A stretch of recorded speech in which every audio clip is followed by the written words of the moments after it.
Bonjour Andréane, ici on va continuer la correction des exercices sur les paramètres ABHK. Alors regardons ce que l'exercice suivant nous dit. Ici ils nous disent, on a fait subir des transformations au graphique décrit ci-dessous. Détermine la règle de chaque fonction transformée. Alors au fond ils vont nous donner les transformations géométriques des graphiques et ils veulent qu'on trouve la règle. Alors les transformations géométriques c'est quoi? C'est les translations, les changements d'échelle et puis les réflexions. Alors la question A, ils nous disent le graphique de f de x égale à x à la 2 subit un allongement vertical de facteur de 3. Une translation de 4 unités vers la droite et une translation de 2 unités vers le bas. Au fond, pour qu'on trouve la règle, il suffit de trouver le A, B, H et K. Pourquoi? Là, je vais l'écrire parce que la fonction transformée j de x, il s'écrit comment? Si j'ai une fonction de base f, c'est A, f de b, x moins h, plus k. Ça, c'est la règle générale. Maintenant, pour trouver le A, B et H et K, il faut connaître bien les transformations. Et là, je vais te montrer le tableau qu'on a vu la dernière fois. C'est un tableau qui résume toutes les transformations que tu dois connaître. Et là, par exemple, s'il me parle de translation horizontale, par exemple vers la droite ou bien vers la gauche, il vient de me donner le H. S'il me parle de translation verticale, par exemple vers le bas ou vers le haut, il vient de me donner le K. S'il me parle d'un changement d'échelle, il vient de me donner la valeur absolue de A. Et le changement d'échelle, généralement, on parlera d'allongement vertical ou bien de rétrécissement vertical. Alors, s'il y a un allongement vertical, je dois m'assurer que le A est plus grand que 1. Si c'est un rétrécissement vertical, je dois m'assurer que la valeur absolue de A est plus petit que 1. S'ils me disent qu'il y a une réflexion par rapport à l'axe des X, c'est que le A est négatif. Maintenant, s'il me parle d'un changement d'échelle horizontal, c'est qu'il vient de me donner le B. Alors, généralement, on parlera d'allongement horizontal, et là, je dois m'assurer que la valeur absolue de B est plus petite que 1. Et un rétrécissement horizontal, là, je dois m'assurer que la valeur absolue de B est plus grande que 1. Alors, regarde ici, c'est un peu le contraire du bon sens. Avec le A, allongement plus grand que 1, rétrécissement plus petit que 1. Mais ici, c'est le contraire. Allongement, eh bien, le B est plus petit que 1. Rétrécissement, alors le B est plus grand que 1. Donc, fais attention à ce petit détail-là. S'ils me disent qu'il y a une réflexion par rapport à l'axe des Y, c'est que le B est négatif. Donc voilà. Donc ici, je vais laisser ce tableau à côté ici. Tout simplement, si on en a besoin, on va les utiliser. Mais ce tableau-là, essayez de l'ajouter dans ton aide-mémoire. Alors maintenant, revenons à la question A. Ils nous disent allongement vertical de facteur 3. Allongement vertical, donc comme on vient de voir ici, c'est un allongement vertical, ça veut dire le A est 3. Est-ce que 3 est plus grand que 1? Oui, parce que les allongements, le A doit être toujours plus grand que 1. Une translation de 4 unités vers la droite. Translation vers la droite, ça veut dire c'est le H, donc c'est plus 4.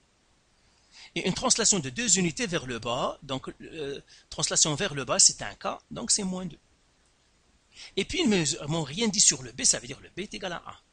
Alors, s'ils ne me disent rien sur le A, A est égal à 1. S'ils ne me disent rien sur le B, alors B est égal à 1. S'ils ne me disent rien sur le H, eh bien H est égal à 0. S'ils ne me disent rien sur le K, alors K est égal à 0. Donc ça, c'est tout simplement, si jamais ils ne me disent rien dessus, ce sont les valeurs qu'on doit leur donner. Et maintenant, je vais écrire la fonction. Alors, qu'est-ce que je vais faire? Eh bien, ici, je vais faire g de x. Elle est égale. Premièrement, c'est le A. A, c'est 3. Eh bien, je vais mettre les parenthèses de la fonction. Ça, le x ici n'est pas entre parenthèses, je vais le mettre avec en bleu. Donc ça, c'est les parenthèses de la fonction. Le b, c'est 1, donc je vais faire 1 fois x moins h, donc h c'est 4, plus le k, donc c'est plus moins 2. Et là, je vais faire le ménage, je vais faire g de x, elle est égale. Le 3, il est là, donc je vais mettre encore les parenthèses de la fonction, comme ça, pour ne pas nous mélanger. Le 1 ici n'est pas utile. Donc le 1 ici va partir, les parenthèses E non plus ne sont pas utiles, ça va être x moins 4. Et puis ça va être plus moins 2, ça veut dire moins 2. Alors faisons le deuxième. Donc là, on va effacer tout ça. Et là encore, on va écrire AB, HK, A, B, H, et puis K. Égal, égal, égal, égal. Même chose, le graphique J de x égale à l'absolu de x subit un rétrécissement horizontal par un facteur de 7. Rétrécissement horizontal, donc encore je vais revenir à mon tableau, ici, je vais le mettre ici. Et le rétrécissement horizontal, c'est ici, rétrécissement horizontal, c'est le B, ça veut dire c'est 7. Alors, rétrécissement horizontal, c'est 7. Et je dois m'assurer que B est plus grand que 1. Oui, 7 est plus grand que 1, ça veut dire que je suis correct. Après, ils me disent une translation de 5 unités vers la gauche. Vers la gauche, ça veut dire moins 5, le H c'est moins 5. Et une translation de 1 unité vers le haut. Une unité vers le haut, ça veut dire c'est plus 1. Alors, maintenant je vais déplacer ça ici. Et là, je vais écrire la transformée. Donc, j'écrirai J de X ici. Elle est égale à, est égale à combien? Ben, ils ne m'ont pas dit, ça veut dire c'est 1. Donc, 1. Là, j'ai les barres, donc c'est pas la peine de mettre les parenthèses parce que j'ai les barres de la valeur absolue, donc il suffit que je les mette. Voilà, pour la fonction. Le B, c'est 7, donc je mettrai 7. X moins H, donc moins 5, le H c'est moins 5, plus le K c'est plus 1. Je fais maintenant le ménage. G de X est égal. Le 1 ici, il est inutile, donc je vais faire la barre des valeurs absolues. 7x moins c'est un plus 5, plus 1. Voilà, je viens de trouver la règle. Alors, donc, je fais ce tableau-là ici. Maintenant, on va faire la deuxième. Donc, on va faire la deuxième, c'est-à-dire la C. Donc là, encore, on va faire A égale, B égale, H égale, K égale. Je crois que tu as compris. Hein?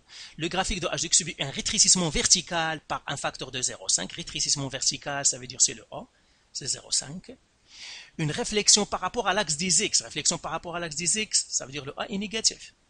Une translation de 4 unités vers la droite. 4 unités vers la droite, donc c'est plus 4. Le H c'est plus 4. Et une translation de 5 unités vers le bas, ça veut dire le K est moins 5. Le B n'ont rien dit, ça veut dire c'est 1. Et là, j'écris la transformée. G de X, elle est égale à moins 0,5. Ici, j'ai les crochets de la valeur absolue, donc c'est pas la peine de mettre les parenthèses, je vais les mettre comme ça. Ben, je vais les mettre avec une autre couleur pour que ça soit plus consistant. Donc, je vais les mettre en bleu, comme ça. Alors maintenant, le B c'est quoi? Le B c'est 1. X moins H c'est 4, plus le K, plus moins c'est moins 5. Là encore, je peux faire un peu de ménage. G de X est égal à moins 0,5. Partie valeur absolue de X moins 4, moins 5. Pourquoi? Parce que ce 1 là n'est pas utile. Les parenthèses ici ne sont pas utiles non plus. Alors, faisons le D. Alors, encore le D. Donc, il reste tout ça. Et on va faire le D. Donc, A, B, H, et puis K. Égal. Alors, ici, ils me disent, la fonction j de x égale racine carrée de x subit un allongement horizontal par un facteur de 1 tiers. Allongement horizontal, ça veut dire c'est le b. Et allongement, eh bien, le b doit être plus petit que 1, parce qu'on a dit toujours, hein, le b, c'est le contraire de ce qui paraît. Un allongement, ça veut dire plus petit que 1, un rétrécissement, c'est plus grand que 1. Et puis, une réflexion par rapport à l'axe des Y. Réflexion par rapport à l'axe des Y, ça veut dire B est négatif. Une réflexion par rapport à l'axe des Y, une translation de 6 unités vers la droite. Donc, le H, il est égal à combien? Il est égal à 6 unités vers la droite. Le A, ils n'ont rien dit, ça veut dire 1. Le K, ils n'ont rien dit, ça veut dire 0. Et là, je vais faire G de X égale. Donc, G de X. Donc, je vais effacer, pardon, ça. Donc, je vais effacer tout ça maintenant, il ne sera plus rien.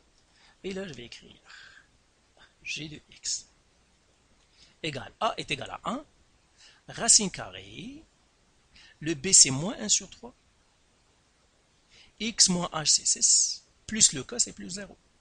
Donc, G de X, elle est égale, le 1 là est inutile, donc ça va faire racine carrée de moins 1 sur 3, X moins 6. Voilà, donc il nous reste encore un peu de temps, on va faire quelques autres ici, on va faire peut-être le E et puis le F, là, parce qu'on va faire le E et le F. Alors là encore, on va faire A égale, B égale, H égale, K égale.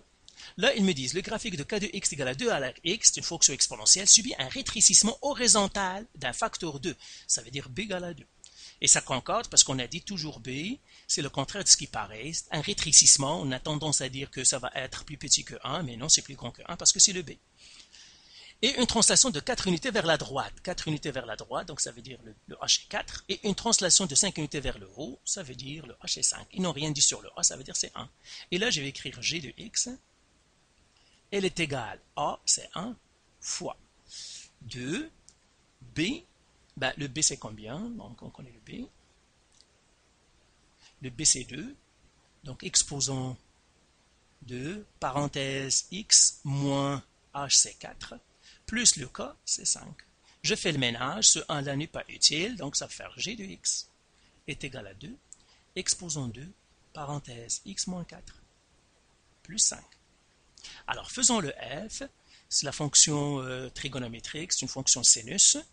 Donc comme ça on aura couvert la majorité des fonctions, donc j'aurai A, B, H et puis K. Là, ils me disent m de x égale à sinus x subit un allongement vertical par un facteur 2. Allongement vertical, ça veut dire a est égal à 2. Une translation de 3 unités vers la gauche. Donc, h est moins 3 vers la gauche. 7 unités vers le haut. K est égal à 7. B ne m'ont rien dit. Ça veut dire 1. Donc, la transformée, c'est g de x. Elle est égale à a, c'est 2. La fonction, c'est sinus. Le b, c'est combien? C'est 1. X moins H c'est 3, donc moins, hein. Le K c'est plus 7. Je fais le ménage, donc ça me donnera G de X. Il est égal à 2, sin. Le 1 est inutile, X moins c'est plus 3. Et puis ici plus 7. Donc voilà pour ces exercices. Maintenant je crois que tu es correct. Je te laisse faire le G et le H, ce sont tous faciles. Et utilise ton tableau. Hein. Ce tableau-là est très intéressant. Donc là, ça te donne tout. Ben, je vais l'effacer ici pour que ce soit plus clair. Hein. Donc, c'est un tableau que tu peux recopier dans ton aide-mémoire. Il te donne tous les paramètres avec les transformations qu'ils doivent faire. Donc voilà, on va continuer les autres exercices dans les autres vidéos. Allez, bye.